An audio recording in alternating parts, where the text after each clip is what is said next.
Hello বন্ধুরা, দেব digital সেবা কেন্দ্রতে তোমাদের আবার স্বাগত জানাই। একটি নতুন আপডেট নিয়ে এসেছি তোমাদের জন্য।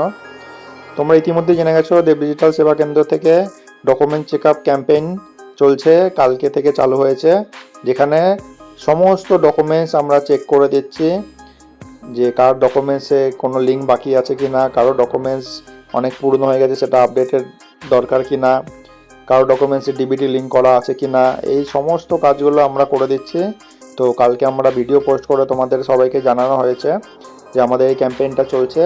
আর সেই ক্যাম্পেইনের ভিডিও দেখে আমাদের এক পুরনো কাস্টমার, অনেক দিনের আমাদের কাস্টমার, সে সকাল সকাল চলে এসেছে আমাদের অফিসে, তাদের সমস্ত ফ্যামিলির সবার ডকুমেন্টস নিয়ে এসেছে চেক আপ করার জন্য। আর সেই ডকুমেন্ট চেক আপ করার পর আমরা দেখলাম যে তাদের কিছু ডকুমেন্টসে যেমন রেশন কার্ডে ভুল আছে সেগুলো সংশোধন করতে হবে, কিছু ডকুমেন্টসের লিঙ্ক বাকি আছে, আর সবার আধার আপডেটটা বাকি আছে। তো সেই মতন আমরা কাজ নিয়ে নিলাম। তোমাদেরও যাদের যাদের এখনও ডকুমেন্টস চেক আপ বাকি আছে আমাদের সেন্টারে এসে তাড়াতাড়ি চেক আপ করে নাও, কাদের কি আপডেট বাকি আছে, লিঙ্ক বাকি আছে, আমরা এগুলো সব বলে দেবো কি কারেকশান করতে হবে। তো তাড়াতাড়ি এসে আমাদের সেন্টার থেকে এগুলো অবশ্যই চেক করিয়ে নাও তোমরা তাড়াতাড়ি।